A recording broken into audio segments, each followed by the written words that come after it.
Hey folks, welcome. We're going to get started in just a couple minutes here.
Okay, we have a lot of folks on the line, so we are going to get started on time.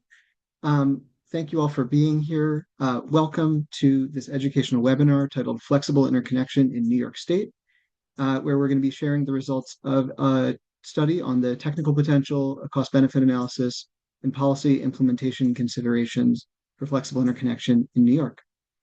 This webinar will be recorded and we will share a copy of the slides with everybody who registered to get that question out of the way.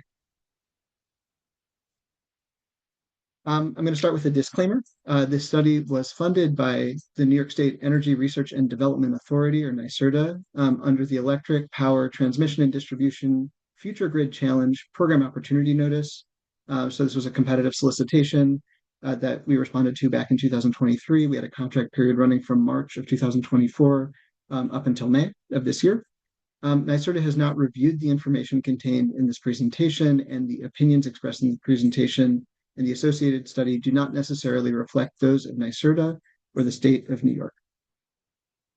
So here's what we're going to be covering today.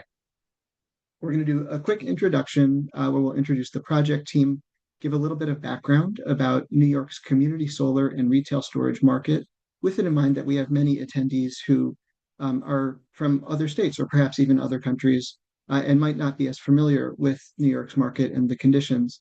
We'll speak briefly about emergent interconnection challenges and then introduce flexible interconnection before we then dive into the study. We're going to start with our study objectives, what we sought to accomplish when we proposed this study in late 2023.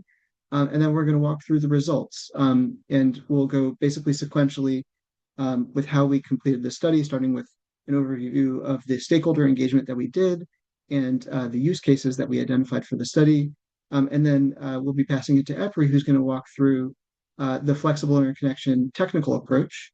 And then they're going to be sharing the results of the study that looked at upstate community solar, as well as downstate battery energy storage. The presentation will end with a brief discussion about implementation considerations. Should New York seek to pursue flexible interconnection? And we're going to have some time at the end for questions and answers.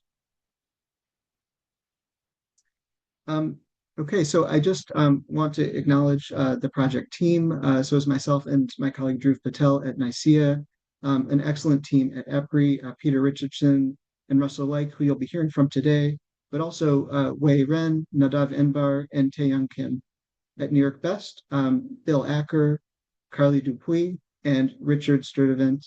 And I also do want to acknowledge our project manager at NYSERDA, Mike Resnowski, and the many stakeholders who participated in interviews and helped to guide this study. Okay, so I'm going to give a very quick overview of community solar and then pass it to my colleague, Bill Acker, who will give an overview of retail storage in New York. So New York has had community solar for about a decade. And community solar is a program that allows electric utility customers to receive bill credits from a shared offsite solar PV system located elsewhere in the same utility service territory.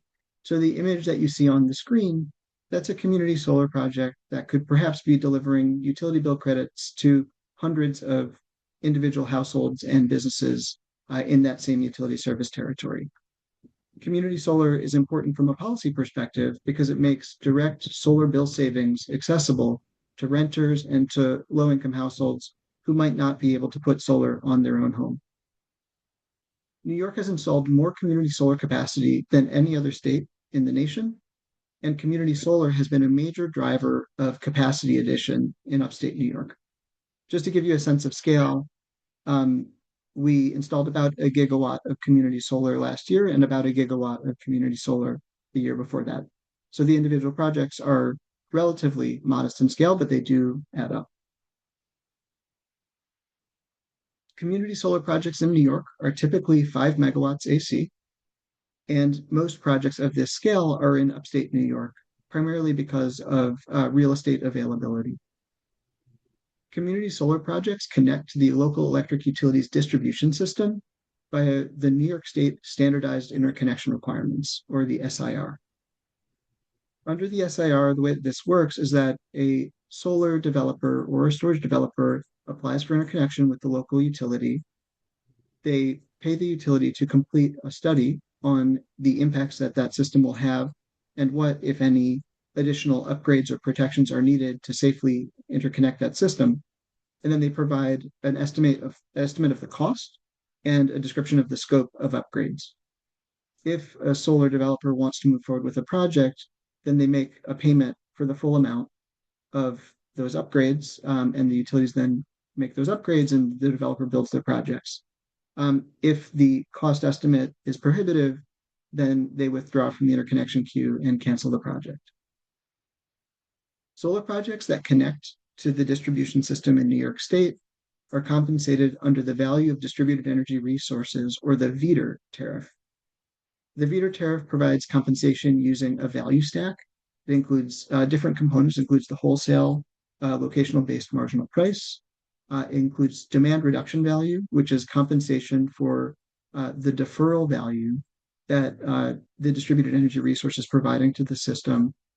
Essentially, the logic being that those resources are helping to serve load and therefore deferring the need for traditional system expansion. So that's DRV. Solar projects also can receive capacity payment as well as an E value or an environmental value. And then a small subset of projects are also eligible for additional compensation if they're located in particularly high value areas. And that's referred to as the locational system relief value zones, or LSRV zones. So next, I'm going to pass it to my colleague, Dr. Bill Acker, who's going to explain how this works for retail battery energy storage.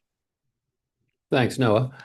So retail battery energy storage generally are standalone systems that are placed onto the grid for the purposes of shifting energy to both relieve congestion and to improve the local distribution system, offset the need for T&D upgrades, and to relieve energy prices.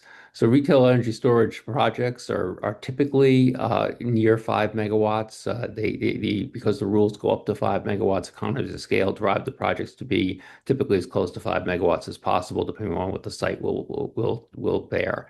And typically are of a duration to be able to fully discharge for 4 hours or slightly more, although they can be at any number of different durations. The majority of the projects we've seen so far have been in Con Ed territory where the economics are particularly favorable and the siting conditions have been favorable as well. Although there are retail energy storage projects scattered around the state, and there are various different state incentives that offer different values for research energy storage projects around the state. Similar to solar. The interconnection is done through the SIR project process that Noah just described.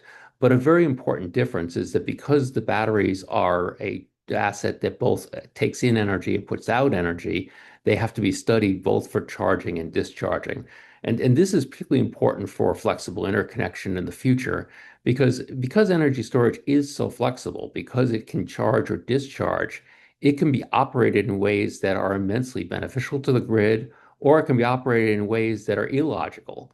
And if you study the ways that are illogical, for instance, charging during peak times or discharging during very light load times, you end up needing substantial upgrades in order to incorporate the energy storage systems. So by utilizing flexible interconnection, you can avoid some of those situations and not have to harden the grid to tolerate any action the battery might do. Retail energy storage are compensated under the VETR tariff, as Noah just described, but there are some important differences. First, the retail energy storage doesn't get the E value he mentioned, but more importantly, possibly, is that the way the retail energy storage projects are compensated, they're compensated with a different capacity methodology that highly values 1 hour, and also the way the DRV works. Various different hours have different values. So when you're looking at flexible interconnection for the economics are very different because certain hours are much more valuable than others. I'll now pass it back to Noah to continue. Thanks, Bill. Oh, and just a note, I see a hand raised. We're going to answer questions at the end of this presentation because we have a lot of content to get through.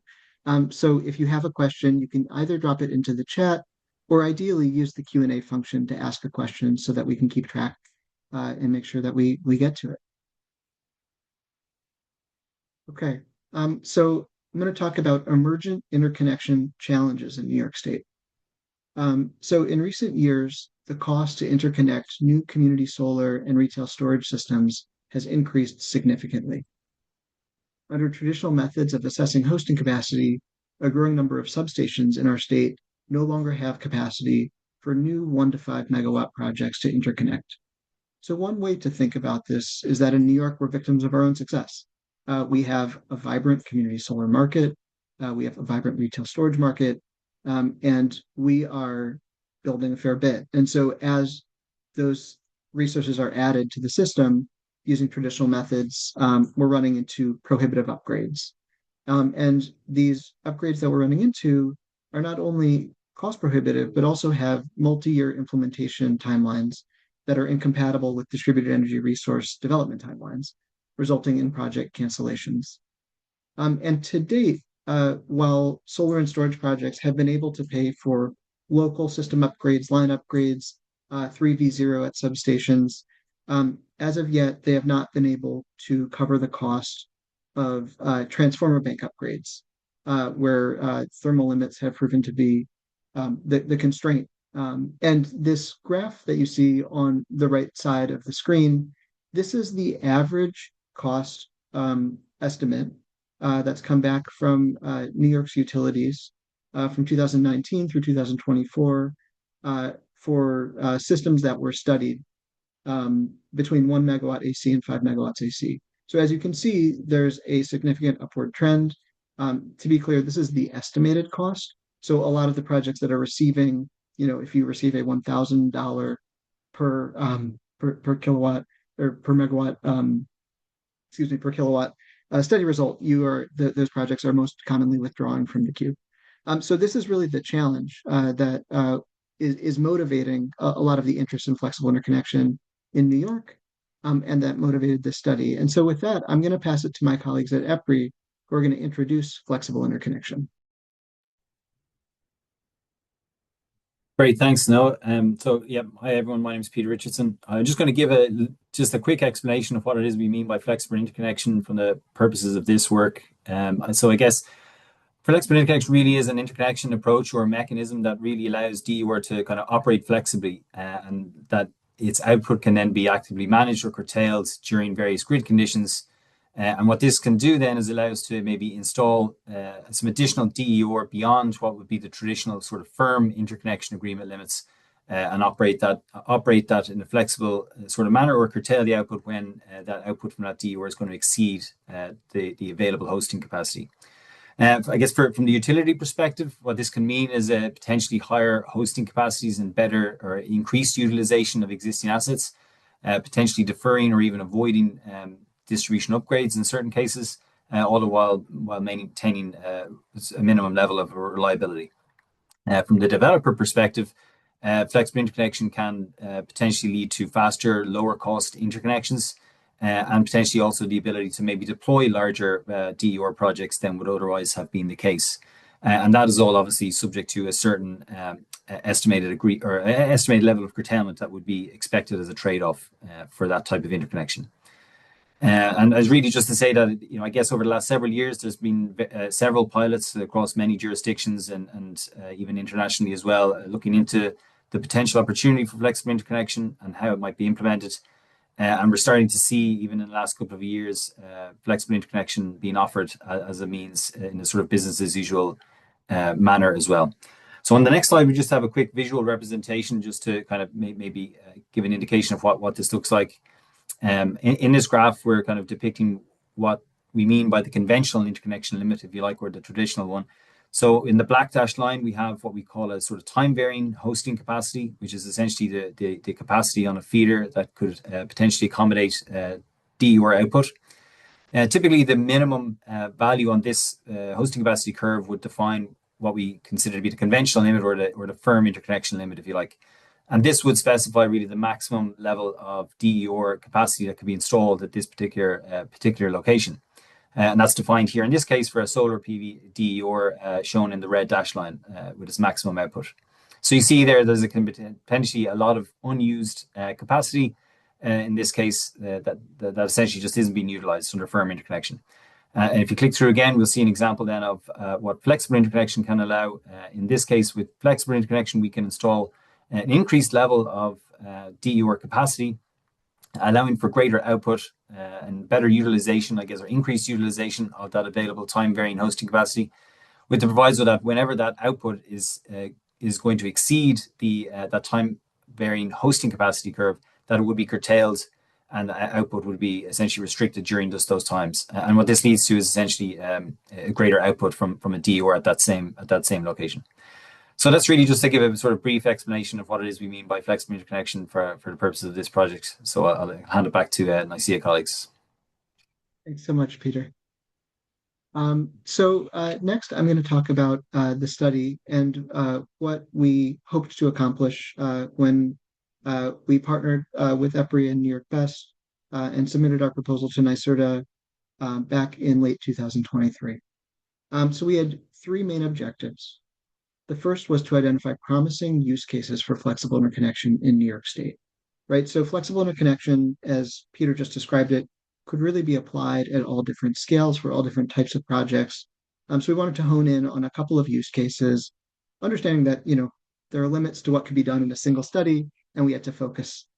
And then once we did that, we wanted to assess the technical and economic potential for flexible interconnection with the statewide analysis.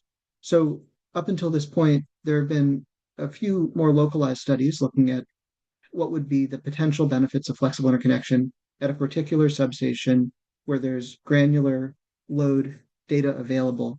But we wanted to answer a broader question, which is what's the potential for flexible interconnection at a statewide level? So inherently, it's less granular. And, Peter and Russell from EPRI will be walking through some of the methodological choices that were made to come up with a credible estimate of that potential.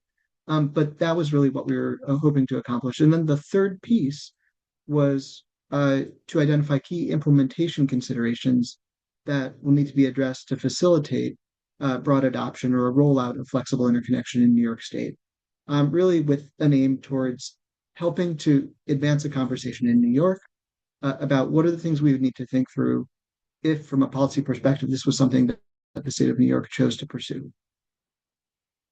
So the first thing that we did with this study was stakeholder engagement. So in the summer of 2024, EPRI, NYSEIA, and New York Best conducted 18 interviews with distributed energy resource market participants. And that included DER developers, independent power producers, so the companies that finance, own, and operate solar and storage assets, flexible interconnection technology providers, as well as utilities. And these are some of the key insights that came out of that stakeholder engagement. The first was just all of the DER developers reported a significant rise in interconnection costs in recent years and noted that that was a major barrier to the deployment of cost-effective projects and continued development. Another takeaway from stakeholder engagement was that in addition to costs, timelines were a significant challenge. where multi-year distribution system upgrades were rendering projects non-viable because of the delays and the carrying costs for financing distribution upgrades, and the uncertainty. We identified just really strong interest in flexible interconnection as a solution to shorten interconnection timelines and lower costs, particularly among DER providers, but also openness to it from some of the utilities. Varying levels of utility experience. This was another important piece to consider, which is that the upstate utilities in New York, specifically National Grid and Avangrid, which is NYSEG and RG&E, both have significant experience integrating large distributed energy resources and implementing flexible interconnection pilot programs. The downstate utilities had less experience integrating large DERs and might require more time to consider and implement flexible interconnection. Curtailment. Curtailment risk was identified as a key concern by DER developers and independent power producers. So while they were strongly, very interested in flexible interconnection as a way to avoid unnecessary and cost prohibitive distribution upgrades and to shorten timelines, there was a lot of concern about how the risk of curtailment would be managed, essentially, and how they would be able to have a good understanding of their revenue generating opportunity to ensure that the projects were financeable. And then the last observation worth noting from stakeholder engagement, just that there was really varying levels of understanding about flexible interconnection really across all stakeholder types, which we think highlights the importance of educational webinars like this one. Okay, so I'm going to talk about the use cases that we identified. So we honed in on two primary use cases for this study. The first was community solar in upstate New York. And the second was retail battery energy storage systems in downstate New York. So again, we acknowledge that there's a diversity of project types and that flexible interconnection could be applicable for even, as small as residential scale systems. However, we opted to focus on these two project types, which are the ones that have been most significantly impacted by the emergent interconnection challenges that I presented a few moments ago. For the purposes of this study, downstate was defined as Con Edison and PSE&G Long Island or LIPA territory. So really, you could think of this as Westchester, New York City, and Long Island. And upstate was defined as everything north of that. So Orange and Rockland, Central Hudson, National Grid, and the Avangrid territories. For both use cases, we chose to focus on 5 megawatt AC resources. And these are, again, the community solar and retail storage assets for which the cost of traditional transformer bank upgrades have historically been cost prohibitive. For this study, we also chose to evaluate single constraint use cases, which could be addressed by flexible interconnection without centralized DERMS. And this also mirrors the successful flexible interconnection pilots that were previously implemented in New York. Drew, did you want to add to this? Yes, I just wanted to clarify that based on the stakeholder engagement interviews that were performed in the study with the different utilities, DERMS technology providers, and DI developers, it was determined that it was realistic that local DERMS is dedicated to only manage single constraints, whether those are at the substation level or the feeder level. And as we also learned that the main cost prohibitive hosting capacity limitations on the distribution system in most cases is thermal limitations at the substation level. So as these local DERMS solutions only manage one constraint, it seemed realistic that those were dedicated towards the most cost prohibitive upgrades. This approach was also supported by the lessons learned from National Grid's and NYSEG's initial flexible interconnection projects, which show that flexible interconnection can be deployed without a fully centralized term system. Deploying flexible interconnection at a local level also allows the utilities to gain operational experience, accelerate interconnection now, and avoid cost prohibitive substation upgrades, not just for DR upgrades, but also for ratepayers. While at the same time they advance the capability for their centralized term system, and those technologies continue to mature. So I just want to list Thank you. the local constraints with the centralized terms and how they should be expected to get there. Thanks so much, Drew. And then this is just an overview of who participated in the stakeholder interviews that were conducted in the summer of 2024. Some familiar names there, and I'll just again thank everybody who shared their time and insights and expertise to inform the study. And with that, I'm going to pass it to EPRI, who will walk through the cost benefit and technical analysis. I'm going to stop sharing my screen. So EPRI team, if you want to take over the screen share, the floor is yours.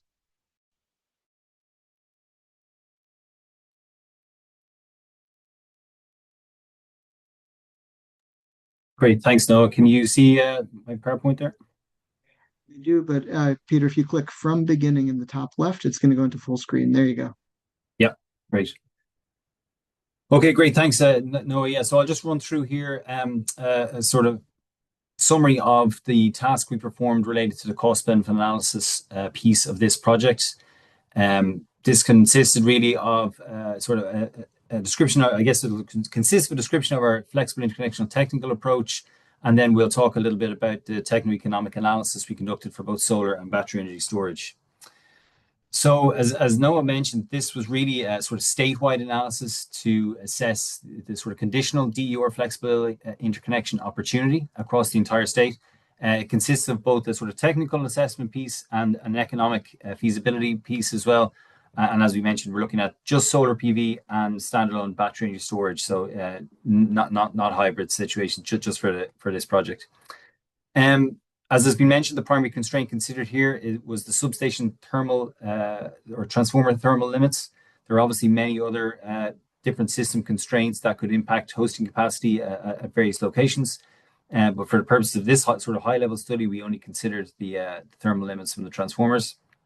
And really, what we're looking to achieve here is to perform an economic assessment that quantified or gave us a sort of quantification of what the potential additional DER we could be realized from the implementation of flexible interconnection. And then we wanted to do that economic assessment as well to assess maybe what those trade-offs are from implementing that under flexible interconnection versus, say, traditional upgrades and kind of from the perspective, I guess, of DER developers. So just to kind of run through our approach here, for this study, we only use publicly available data related to the substation transformers, and that was all gathered from the hosting capacity map data from the various New York utility websites. So just publicly available data here, so not very detailed, not very specific. From that data, we're able to essentially develop a set of representative substation test cases that represent sort of different territories, different conditions that could be expected to be seen across the different utility jurisdictions. With these test cases, then we performed our flexible interconnection analysis, and then using those results, we're able to then extrapolate those results back from the representative test cases up to give us an estimate of what that potential statewide opportunity for flexible interconnection could be.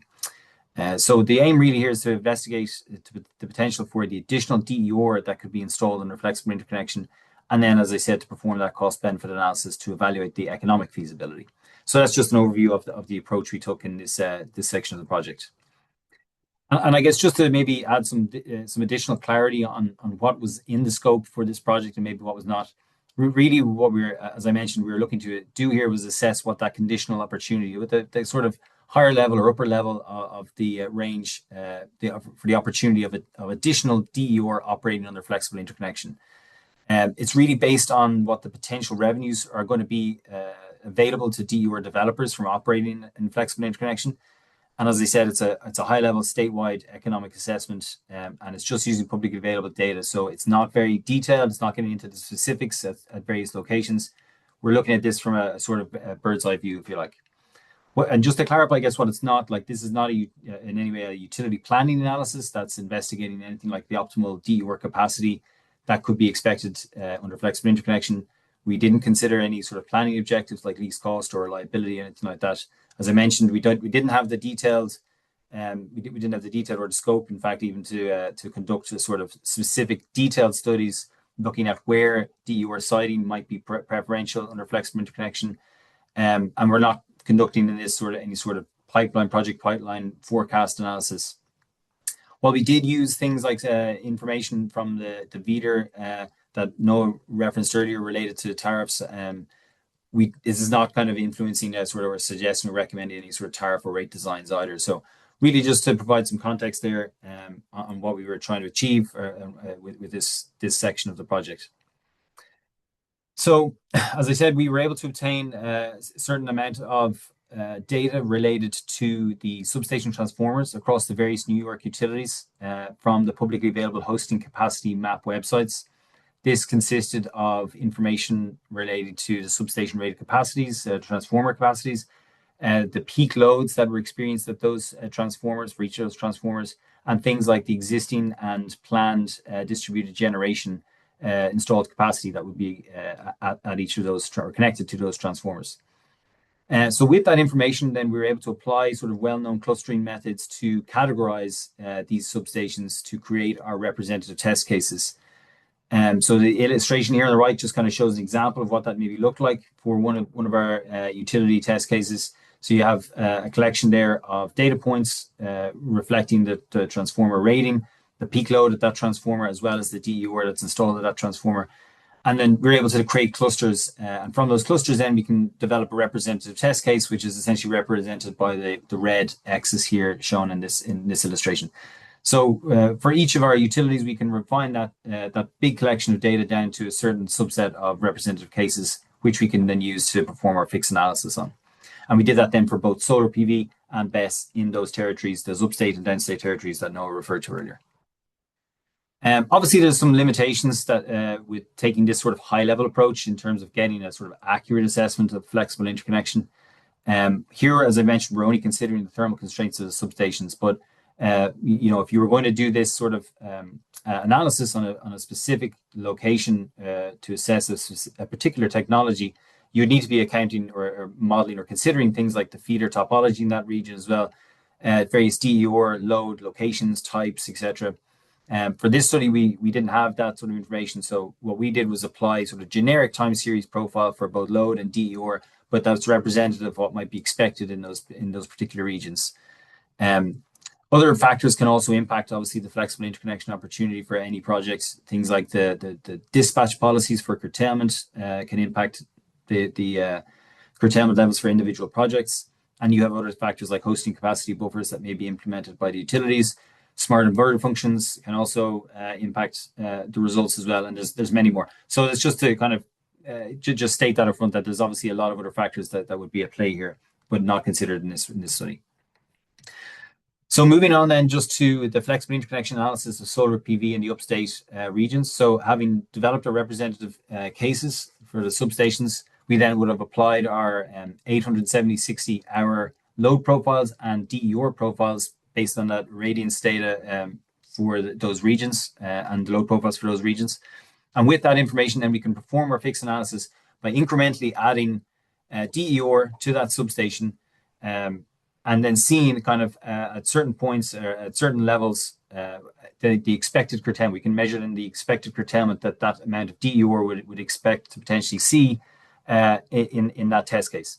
So shown here in the lower right is a sort of example for, say, an illustrative example of 5 clusters and what that looked like for 5 clusters. As we continue to increment the DER that's connected, you can see the sort of blue represents the firm capacity, sort of the traditional additional firm capacity that could be added.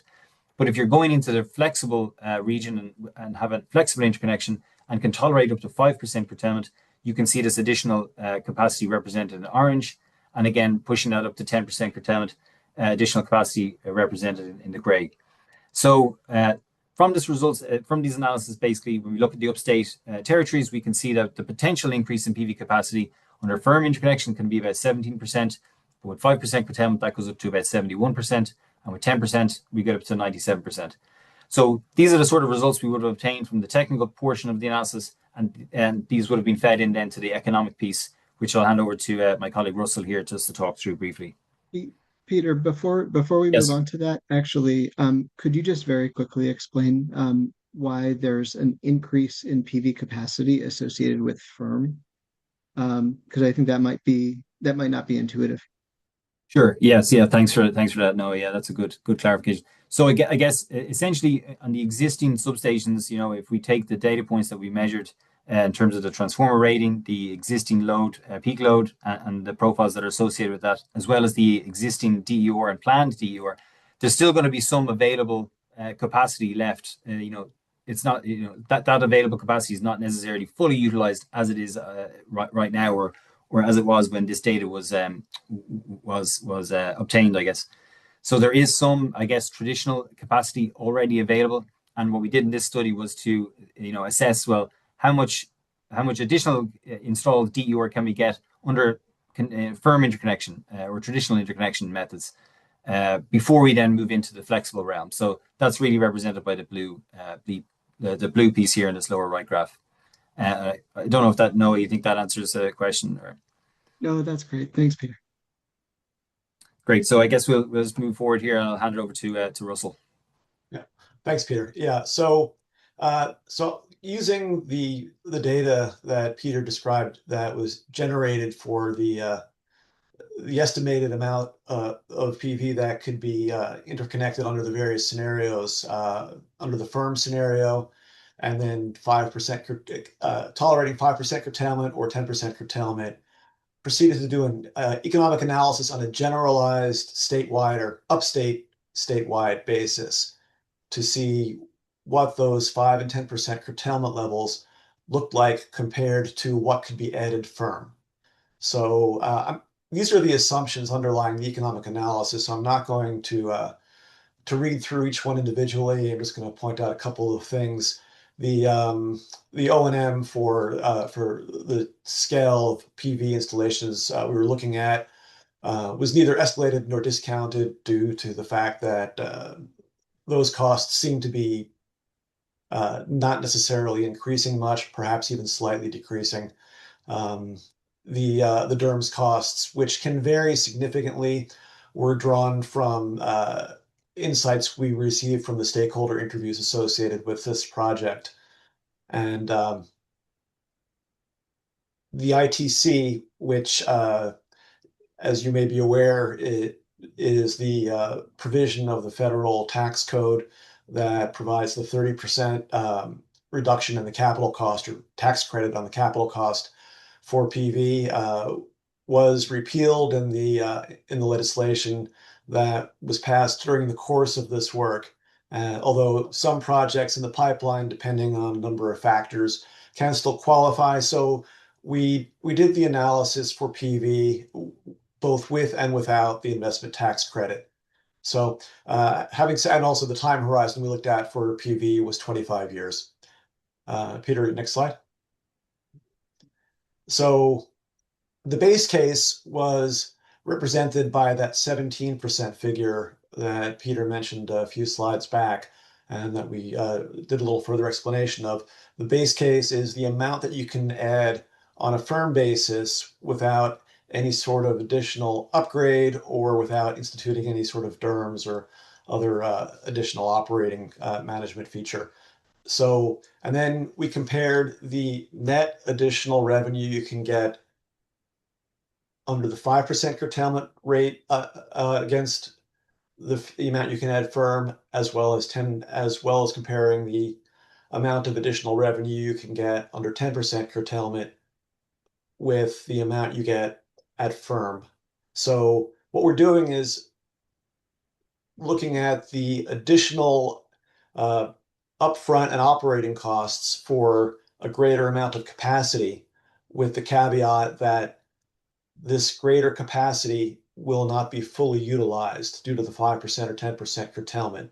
I'll pause for just a moment to make sure that's clear. Any questions? All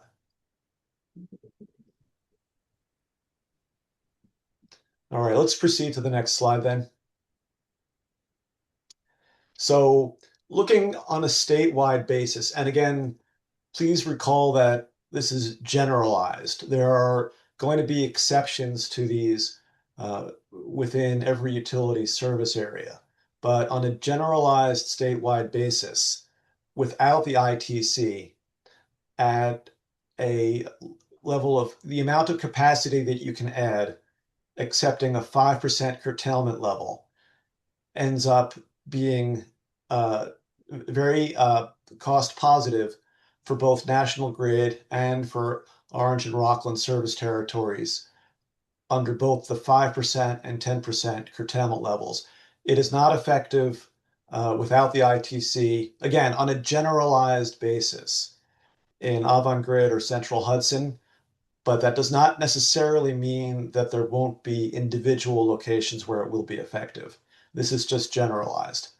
And so the statewide totals are a bit over 3 billion, about 3.1 billion at 5% curtailment, and just under 2.1 billion at 10% curtailment. So what this is telling us is that without the ITC, you can get a lot more revenue from PV upstate at 5% or at 10% than you can with just the amount that you can add on a firm basis. But 5% is superior. And I just saw a question flash across. The reason Con Ed is not on this list is because we did not look at Con Ed for PV. Given various constraints and considerations such as available space, it was just reasonable to look at Con Ed for storage only. So we looked at PV upstate, defined as the service areas that you see on the slide in front of you, and we looked at storage in Con Ed territory on Long Island. So Noah, I saw you appeared for a moment if you wanted to say anything. Yeah, I was gonna just very quickly chime in to say that, similar to the many assumptions that go into this analysis, one other point I just wanted to make is that the current VETR and DRV rates in the VETR calculator were used for calculating revenue.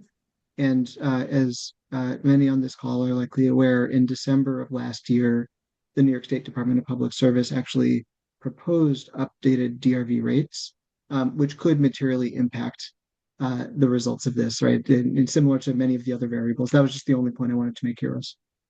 Yeah, thank you. Yeah, no, as is always the case with analyses like this, there are definitely moving parts, and so this represents the state of things as of when the analysis was done. If you want to proceed to the next slide. So when you assume that there's a 30% investment tax credit available, the picture changes. The same analysis that was shown on the previous slide, it suddenly becomes positive to do 5% curtailment or 10% curtailment as compared to the base case of just the amount of additional capacity you can add on a firm basis. It becomes positive, again, in a generalized sense through all 4 of the upstate service territories. And as a consequence, the statewide totals go up quite a bit too. The additional net revenue potential, it goes up to as much as just under 8.2 billion at the 5% curtailment level. 10% is still a little bit lower. It's close, but 5% still wins. So next slide, Peter.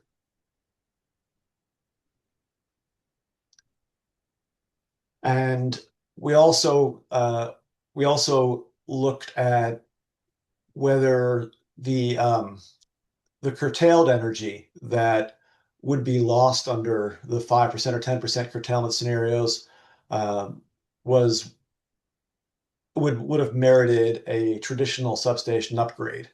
And the answer is generally it does not. The estimated cost of substation upgrades typically well exceeds the value of energy that would be lost to curtailment. So it shows that FlexIX is definitely the more cost-effective way to go about incorporating additional capacity. Next slide. So just in summary, with current rate structures and cost assumptions, in the absence of the ITC, FlexIX is not necessarily supported, again, on a generalized statewide basis in Avangrid and Central Hudson, but despite that, it is cost-effective overall statewide. And it's with the ITC, it becomes even more cost-effective. It's effective across all upstate service areas. So I see there were several questions that came through. In the interest of time, I suggest that maybe we defer the questions to the end. So Peter, back to you. Sounds good. Yeah, thanks, Russell. So I'll just move on here to the variation of the technical analysis for battery energy storage. So as was mentioned, this was modeled for the downstate territories, Con Edison and LIPA. So essentially, similar approach in that under flexible interconnection, we can increase the amount of installed battery energy storage capacity beyond the traditional firm interconnection limits. We would need to employ active management, I guess, of the best operation in both the charging and discharging side to ensure that we remain within the hosting capacity limits. But I guess the key difference here between this battery energy storage and PV is that for the solar PV example, when that energy gets curtailed, it's effectively lost.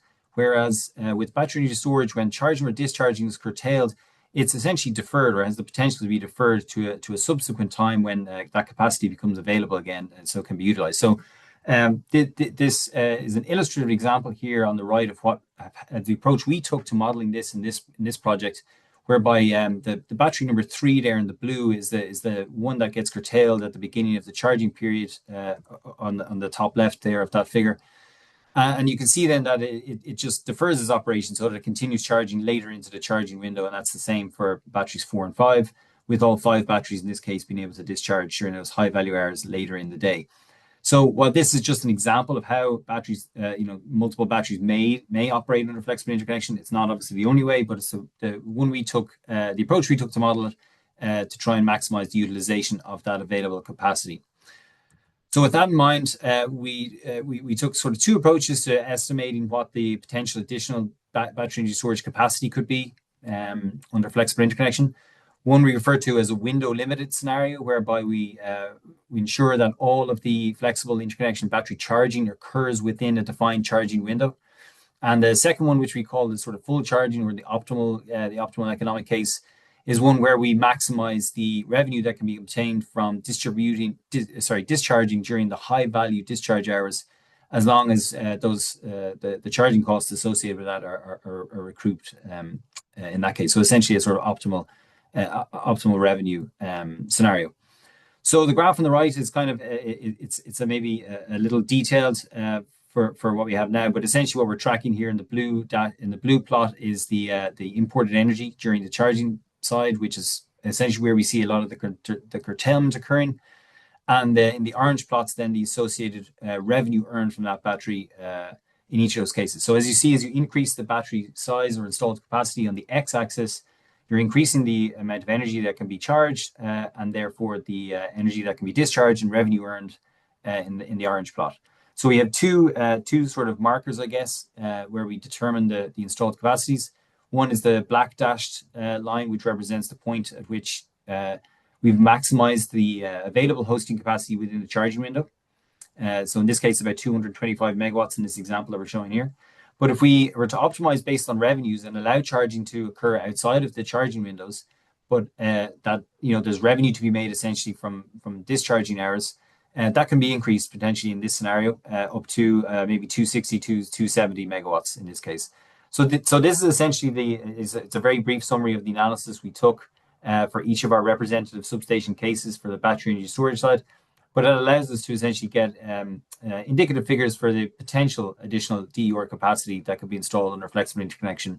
In this case, we have window limited scenario, potentially with 174% of additional BESS capacity. And if we were to extend that to a sort of optimal full charging scenario, maximizing the revenue that can be earned from the high value hours, that could be extended to 274. And again, these figures are passed on to the economic analysis for battery energy storage, and I'll let Russell talk through that piece again for you. Okay, thanks, Peter. So again, what we did here was compare those two scenarios that Peter just went through to the amount that can be added to firm. Here are the assumptions underlying the cost benefit analysis for storage in the Con Ed and Long Island territories.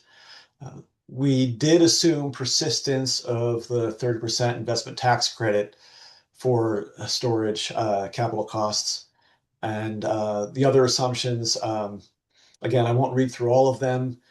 We assumed a lifetime of 20 years for storage and use the same DERMS cost assumptions that we used for PV. So if you can go to the next slide, Peter. Again, the equation that I showed previously, this just recaps what we did there. And in summary, we did find that purely from the perspective of the developer putting in storage and paying for the DERMS, it's generally cost effective in Con Ed territory. It is not under current economic and rate conditions, not effective on Long Island. Next slide, Peter. So this shows the results for the net revenue for each of the three scenarios for each of the 5 clusters into which Con Ed substations were divided. So you can see that where the revenue you're going to get over the study period on a firm basis, for example, for cluster 1 is just under 3.5 billion. It's for cluster 1 under the charging window limited scenario, the net revenue you'll obtain will be about 8.1 billion. And then under the max year 1 revenue, it's even higher. It's about 9.5 billion. So next slide, Peter. And this just shows the differentials per cluster and then system-wide for the Con Ed service territory for the 2 alternate scenarios, how they're all more cost-effective for the developers than the base case. Again, this is just from the perspective of the economic perspective of those who would be developing the storage and paying for the interconnection. It's totally separate from any sort of utility planning analysis. Next slide. So similar analysis for Long Island. You can see that generally it is not effective looking at the rightmost and second to rightmost columns. Those negative numbers show how the charging window limited and max year 1 revenue scenarios play out economically on Long Island. For the most part, the developer of these facilities is going to lose money by opting for the alternate options. Next slide. So in short, the cost benefit analysis, it shows a lot of potential for this to increase the amount of capacity of storage and the amount of revenue that can be achieved. But it's, as of now, it's concentrated on in the Con Ed territory for storage and with regard to PV. Depending on the applicability of the investment tax credit, it's very substantial. It will be greater and more pervasive if the ITC can be applied to projects. But even without the ITC for PV, the potential is still quite significant. So and just one last caveat. all of the calculations I showed you are generalizations. There are going to be exceptions for any individual location throughout any service territory, but we were trying to look at the overall statewide picture, and we're confident that this is, on a generalized basis, the way things would play out. So, thank you. Thank you so much, Peter and Russell. I think from NYSEIA's perspective, less important than the actual numbers of the NPV values or the exact percentages that were identified in the EPRI techno-economic analysis. The high level, because this was a broad high level study, is that the takeaway was that there's significant opportunity here, right? And then the other thing that this study evaluated is implementation considerations. And again, not fully solving all of the implementation considerations, but more identifying some of the key things that would need to be considered if New York wanted to unlock this opportunity. Something to consider would be the scope of flexible interconnection policy. This study focused on large distributed energy resources, so those 1 to 5 megawatt assets versus widespread implementation. Again, we can't speak to the techno-economic benefits of widespread because perhaps they're significant, but this study really focused on the large DERs, which we think is a good, appropriate use case where it's solving a concrete near-term problem and does not require centralized DERMS.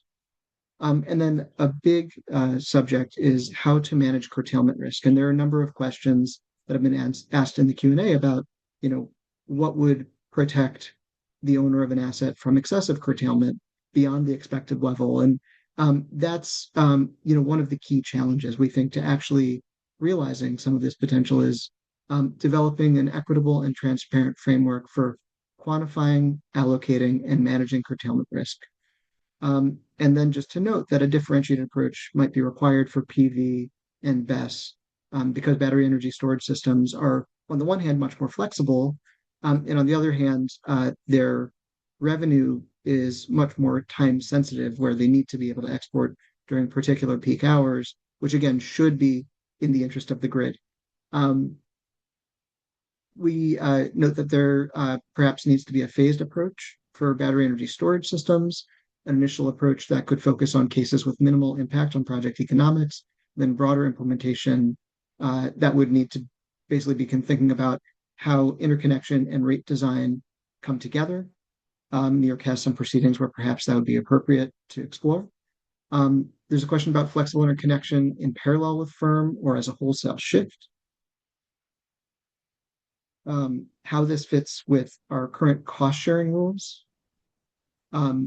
Utility readiness and DERMS deployment and availability, possible modifications that would be needed to the New York State SIR to accommodate flexible interconnection, how this would be reflected on hosting capacity maps, what kinds of information would be included in curtailment studies, and that is a non-exhaustive list.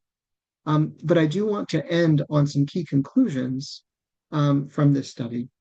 The conclusions that we draw is that flexible interconnection can be a really impactful tool to unlock cost-effective hosting capacity for both community solar in upstate New York and retail battery energy storage in Con Edison territory. The study found that flexible interconnection with a 5% limit to curtailment could increase solar PV hosting capacity by up to 71% and by up to 97% with 10% curtailment.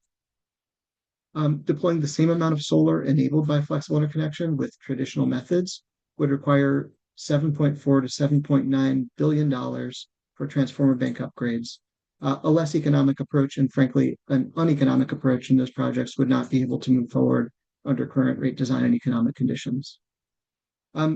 We attempted to take EPRI's techno-economic analysis, which yields some really large numbers, both in gigawatts and dollars, and to say, well, what would this look like on a more practical basis? And using NYSERDA's pipeline of completed and projects in advanced stages of development for PV in upstate New York, we estimate that this could unlock about 3.3 gigawatts of cost-effective PV hosting PV in upstate New York.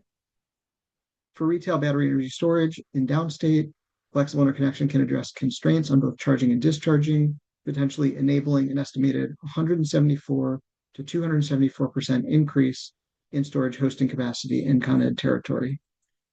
And while retail BESS deployment in New York is still in very early stages, the benefits that flexible interconnection can offer in Con Ed territory and across New York are relevant today as utilities consider how to manage new firm and flexible overnight charging loads. And then last but not least, developing an appropriate framework to manage curtailment risk is going to be foundational to the widespread adoption of flexible interconnection. So I kind of hit the fast forward button for those last few slides because I think we're going to lose a lot of folks at the top of the hour. But I am going to stop sharing my screen. And Peter, Russell, Bill, Drew, are you guys willing to stick around for a few minutes to answer some of the questions that have come in? Sure. Great. So Russell, one question that stood out to me that we've had a couple people ask is for the solar PV analysis, why is it the case that 5% curtailment scenario is yielding a greater net present value, greater economic results than the 10% curtailment? And remember, there are a couple of moving parts here. At the amount of 10% curtailment, you can add more capacity and you therefore pay for more capacity, but you're also sacrificing a greater percentage of the output. So it's really just the way the numbers play out when you look at the margins that you get from the capital expenditure. It's nothing more complex than a couple of moving parts. You're paying more for the equipment and you're getting less yield, or you're getting paid for less yield per unit of equipment. That comes down to that. Great. Thank you, Russell. Another question that came in, and I'm not sure if we have this level of fidelity, if you know the answer to this off the top of your head, but what hours are most commonly triggering curtailment or distribution limitations in those representative substations that were evaluated? So do you have a sense of when curtailment was occurring for the solar PV use case and for the retail BESS use case? Yeah, sure. No, I guess I can take that. I guess for solar PV, it's typically typically sort of midday hours or kind of to midday to later when you expect solar to be kind of peaking, but or maybe even earlier. But I guess I think for battery energy storage, what we primarily saw was curtailment occurring mostly on the charging side. So essentially, that additional load coming in later in the day, you tend to kind of offset the discharge from the batteries with the peak loads you might expect to see. So from our analysis, again, with the profiles that we used, which again weren't specific or actual data from the actual substations, but they were kind of just representative profiles used from the various territories, that we saw most of the constraints occurring during the charging windows and the charging side for the battery, so during the nighttime hours. Thanks, Peter. Another technical question, did this analysis of capacity increases factor in individual utility buffers of substation capacity reserved for smaller DERs? And so I believe this is referring to a practice of some utilities to essentially set aside a portion or to derate transformer banks at substations so that smaller DERs can be interconnected without studies. And was that in any way accounted for in this study, or? No, I mean it was accounted for, but I guess we didn't actually factor it into the specific modeling. I guess with the number of assumptions we were already making and sort of the high level approach or nature of the study, we didn't build in a specific buffer, but it was I guess an intentional decision, if you like. I just add that the buffers are a recent modification to the interconnection process, and one would expect that flexible interconnection allows the utility to integrate more energy storage or PV, uh, uh, and because these are dynamic resources, they can work around the buffer, and the buffer only applies to static resources. Great. And we got a couple of questions about strategies to manage curtailment risk and whether there would be limits to curtailment in interconnection agreements. And I think that's outside the scope of this study. That's really a policy consideration for the state of New York. Through doing this study and in stakeholder engagement, we did talk about a lot of potential strategies to manage curtailment risk, which could include, from the perspective of a PV system owner, adding a battery to increase the flexibility of the resource. There could be technical limits to curtailment that are non-contractual. There could be contractual limits to curtailment. There could be defined schedules for charging and discharging that would be a light form of flexible interconnection. So the short answer to this question is it depends. Could I add also? I guess, yeah, please. No, it also is obviously fundamentally different for solar and energy storage. And in energy storage, we're really looking at the two-phase approach that was talked about, where we can address areas that are not very revenue impacting first, and then areas that are more revenue impacting get a lot more tricky to do that. I'd also like to point out one other point. The point that flexible interconnection was not effective on Long Island is predominantly driven by purely the economics of BESS on Long Island, not the fact that flexible interconnection itself is flawed, but the fact that the economics needs to be adjusted on Long Island, which we're all, NYSEIA and NYSERDA are working with LIPA on right now. A great point. Thank you so much, Bill. And again, I think we're over on time and we've lost a fair number of participants, although we still have quite a few on the line. So I just want to again thank our colleagues at EPRI and New York BEST and NYSERDA for funding this study, and to our colleagues at the utilities and the DER developers who participated in stakeholder engagement. Again, our hope with this study and the learnings from it is that it advances a conversation about flexible interconnection in New York State and moves us a few steps closer to unlocking some of that potential. So we're going to conclude this presentation. We will be sharing a recording of this webinar and the slide deck with everybody who registered. So thank you all, everyone, and have a great day. Bye, everybody.